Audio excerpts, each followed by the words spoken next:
Hi, everybody, and welcome to Why Are You an Entrepreneur? The Trials and Triumphs.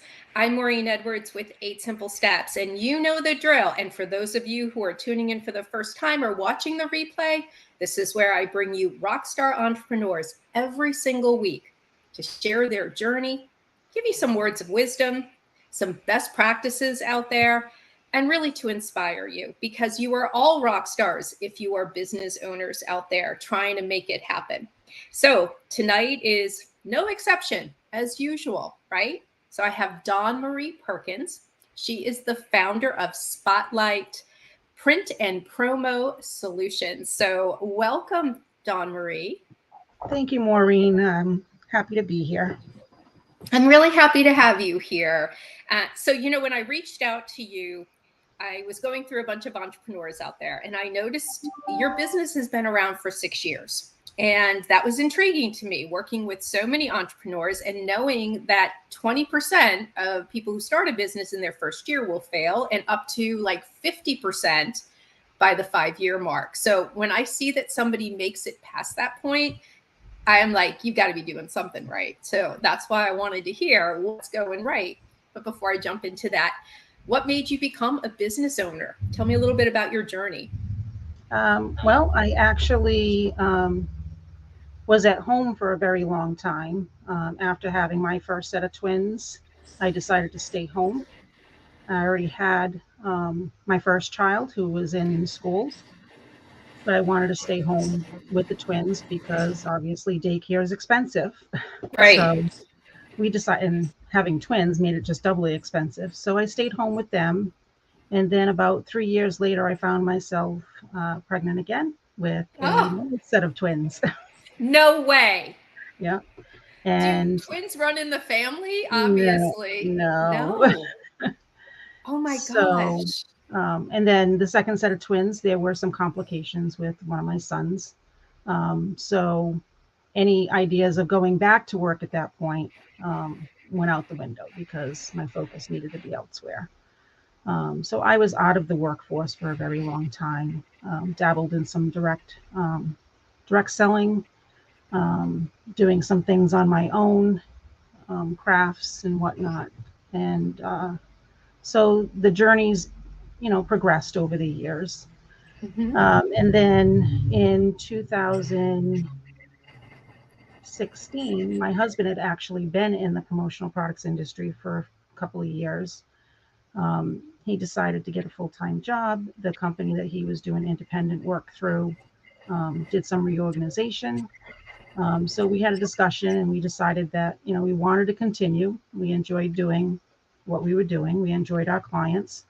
So we decided that we would start our own business and with me as the primary owner. And as they say, the rest is history. All right. So tell me how that worked. All of a sudden you're kind of thrown into not even easing into maybe another corporate job or, on somebody else's paycheck, right? But now you're an entrepreneur. Like, you own a business. What were some of the hardest things when you started? Um, Actually, the transition wasn't all that hard for us because we had actually affiliated with a company called I Promote You. Okay. So they handle a lot of our back office stuff, and we already had the clients in place because we were able to keep the clients that we had acquired, my husband had acquired during his time. So we already had a client base when we started. So the transition wasn't as hard as if we had been starting from scratch. Right, right. So it was kind of that midway. So for you, what is specifically your role in owning the company? Chief cook and bottle washer. It's, Okay, I, exactly. I do it all. It's multiple hats that we all wear. Yeah. So as an entrepreneur, what has been the greatest success of owning your business? Um, just the flexibility of being able to balance work with real life, family life, Yeah. health, health issues.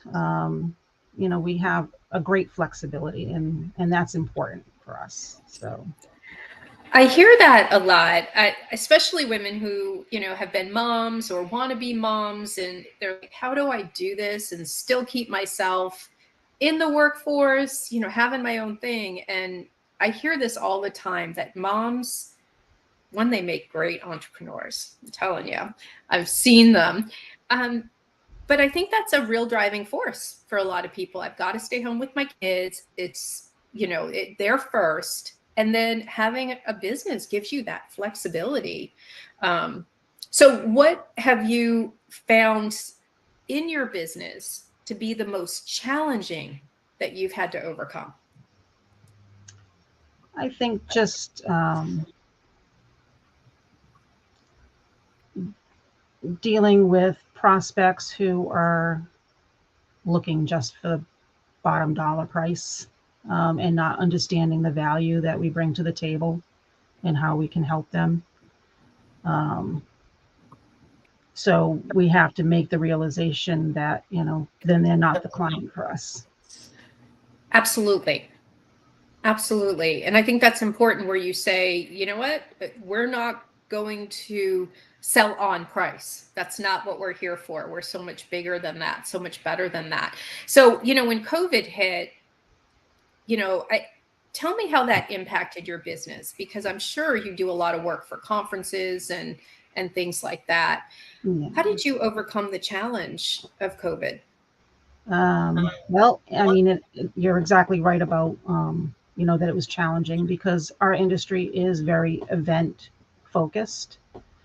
Um, in fact, when everything got shut down, it was right before we were about to receive final approval on an annual event for 800 people.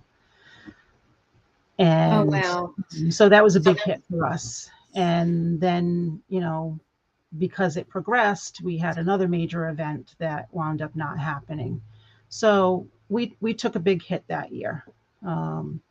But we stayed in touch with our clients because we felt that at that point it was important that we just stay in touch, show them that we care about them. It wasn't so much about, contacting them and saying, is there anything that you need from us for, for product or services or anything like that. It wasn't about that.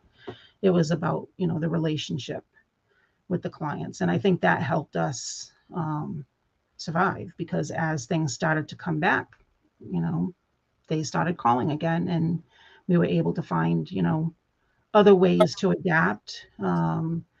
People were trying to find hand sanitizer and Mhm. masks and whatnot. So Yeah. we kind of pivoted a little and, we looked at that sort of stuff. We made available that we could do, if they wanted to do virtual events, we could provide them with things and send them to attendees who were going to attend a virtual event. So, those sorts of things helped us um, bounce back.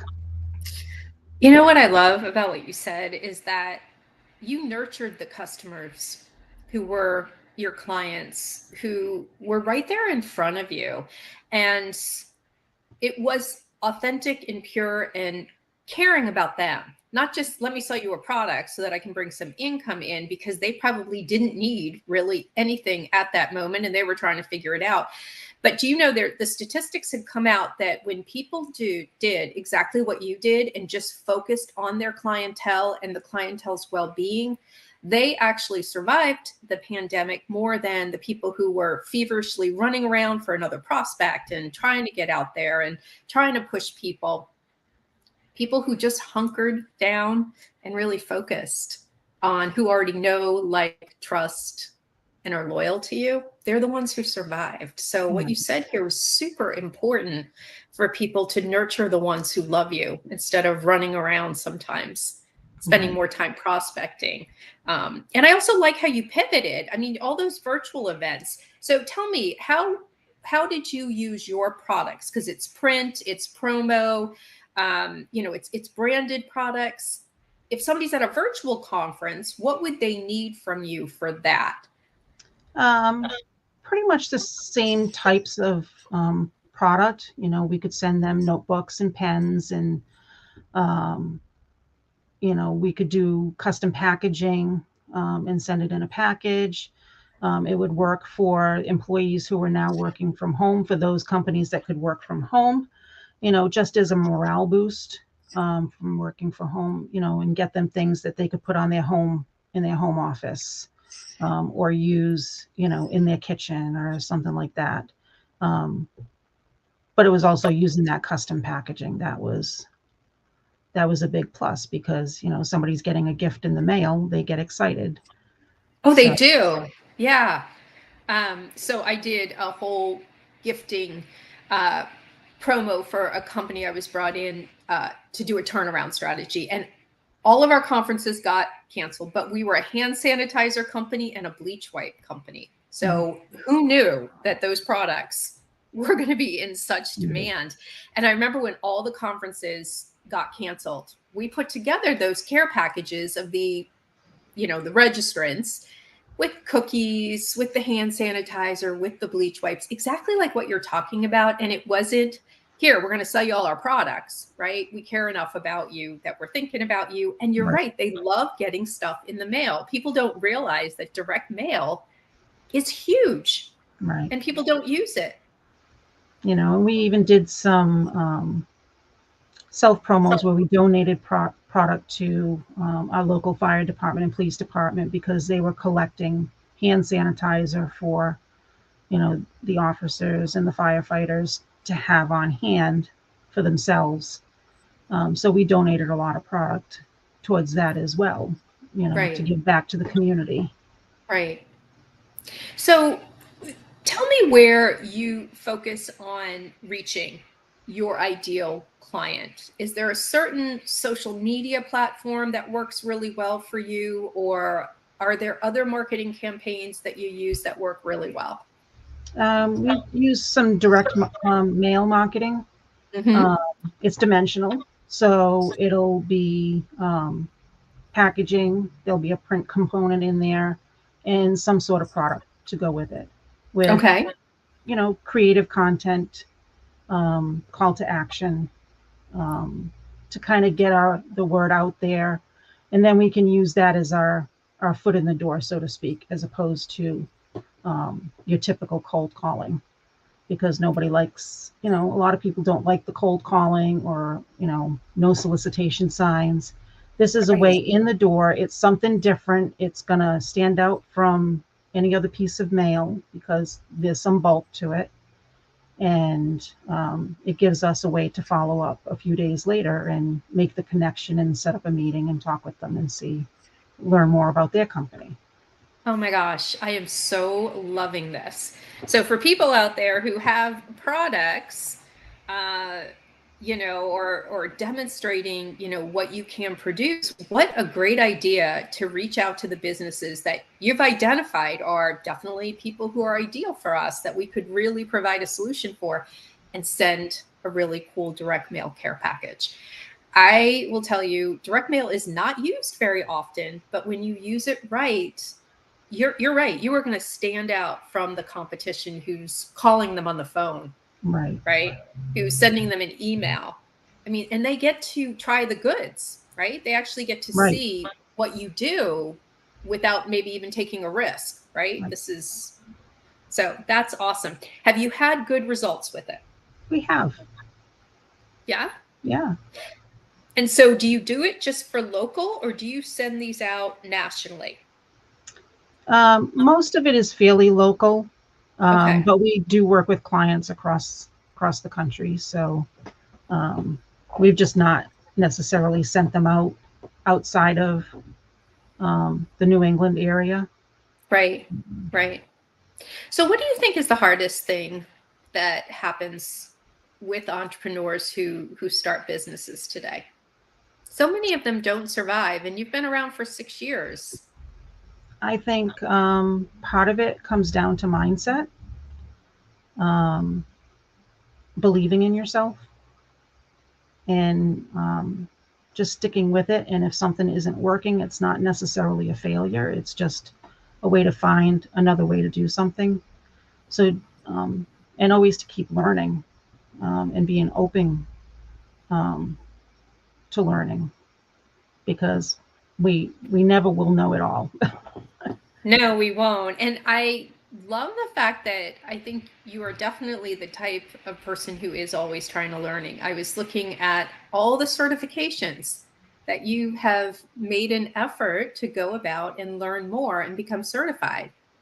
So I'm just curious, what was the impetus to that? Because you didn't just get one or two, like you have quite a bit on there to demonstrate your expertise and that you're highly skilled in this. Are there more certificates on the horizon? Yes. Okay, you want to share? um, well, I'm taking some courses on graphic design. Okay. Um, because our industry, we, bring in a lot of artwork for the branding. So I want to learn more about that. I actually do want to pursue an official women-owned business certification. So Right. that'll be a big one. That'll take a while, but that's a big one. Um, So what is something, I mean, this is also business related, but I'd like to know a little bit about you. Is there something you do outside of work that helps with mindset, for people out there who maybe are struggling? Is there something you do that helps you with it? um, I like to go for walks and nature photography and spending time with my children and grandchildren. How many grandchildren do you now have? Um, 3, Awesome. Awesome. So 4 kids, 3 5 kids. grandkids. You've got 5. I thought maybe you said I had 1 already and then I had twins. And then I'm thinking, you've got 5. 5 and owning your own business. So where do you see your business in the next year to 2? Like, what are your scaling ideas? Um, I would like to at some point. I kind of go back and forth with wanting to get a brick and mortar location, Okay. and looking at the pros and cons of that as opposed to we work out of our home. Um, and there were a lot of benefits for that, especially during COVID, so that when everybody had to shut down, we didn't necessarily have to because Right, we were already exactly. home, and we didn't Right. have to worry about a lease payment, Yeah. and a second set of utilities and stuff. So I think that was really helpful for us. Um, I think at some point too, it would be to bring on some sales staff to assist. How many employees do you have now? Just me. Oh my goodness. So you're juggling all of it. Do you have anybody to help you with what's going on behind the scenes, in front of the scenes, all the scenes? I mean, I promote you. I promote you as a big help. They are our back office, so they handle all of the financing for orders, which is helpful, and they do a lot of the billing and accounts receivable. Um, they offer services for social media content and graphic. They offer graphic design services. Um, the vendor relationships and stuff. We have a vendor relations department that kind of helps us with that as well. So that takes a lot off of Oh our yeah. plate so that we Yeah. can focus on our clients. And that's what your main thing is. You're client facing. You're talking with them. You're, trying to solve problems for them because it's more than just printing branded products, right? Can you Right, tell me specifically, what your company does for people out there besides just printing branding products? I think it's much more in depth than that. right. Well, I mean, we can help with safety programs, employee recognition, um, all the things that companies, you know, find important, recruitment. So we can help with, put together programs for all that sort of stuff. We can help them if they have their own product that they want to sell, or they want their employees to purchase certain things to kind of control their brand, we can help them set up a company store. We can help, organizations do fundraising. So there's a myriad of things, signage and whatnot too. So is there a quote that you really love that inspires you? This was my hard question, right? That one's putting me on the spot. Everybody out there, I did not prepare her for this question. I guess have no fear of perfection because you'll never reach it. Ooh.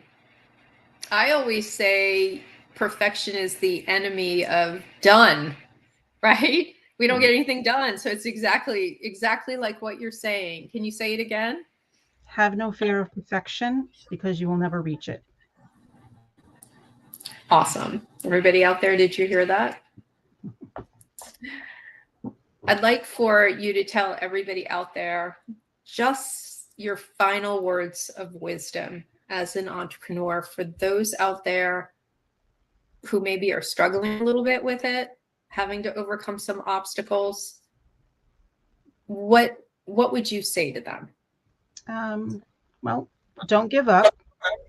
Search out help, and never stop learning. Awesome.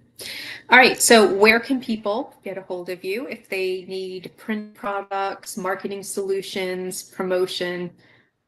Tell me where they can get a hold of you.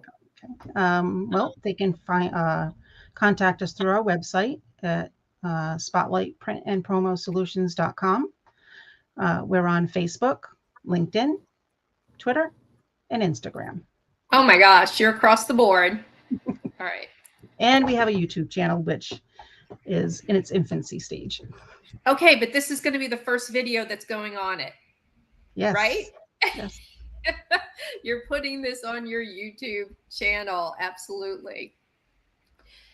So I have one question that I do ask, two of them. One was, why are you doing what you're doing? But the second is, there are a lot of people who do what you do. Can you tell me what makes you different and why people should choose you? Because of me. Because of you. Well, we strive to go the extra mile. We want to bring solutions to the table. It's not just about selling you a product that doesn't have quality. We want to make sure that it's a safe product, that it's a quality product. So I think that education kind of plays into it, because we do have product safety aware designation. So I go through quite a bit of education about different product and social responsibility topics, to make sure that, if you're buying something, that, it's not going to explode in your office, or it's not going to be something that's going to be harmful to children, if that's the market that is your end user. So I think that's what makes us different. We're not always going to be the cheapest, but we always will be honest and try to bring you the best solutions. So none of those cheapy pens that explode at the conferences that I've seen a million of? No. It's much more high end out there, everybody. That run out of ink before you leave the conference. Yeah. Oh, we've all had them. We've all given them out, all the little tchotchkes. Branded products are so much more than that. And I absolutely adore your idea about doing that direct mail, sending those care packages out to people as a way of prospecting and introducing yourself and showing them the product. And what a great opener to the whole thing. So for everybody out there, if you want to reach out to Dawn Marie, please do so. I think that what she has really shared tonight is I don't know, just really important. So many good pieces out there, from really nurturing your existing customers to prospecting people a little bit more creatively and a little bit more personally. So Dawn, I'm hoping that you're going to come back again and share maybe another 6 years, right? Going strong. So let me know some of the scaling things that are happening for you. Did you hire a sales force? We want to know about it. Yeah. Have you opened that brick and mortar? That's another whole conversation. So we hope that you will come back. All right. Thank you. All right, everybody. For those of you who are out there, please let me know if there's anything I can do for you. If you are having a difficult time converting, remember, it's not your marketing, it's your messaging. Let's chat and let's get your messaging, your target audience, and where you should be talking to them nailed down. All right, everybody, I will see you next Thursday. Another Rockstar is coming your way. And thanks so much for tuning in. And for those of you who are watching the replay for the first time, welcome. Take care, everybody.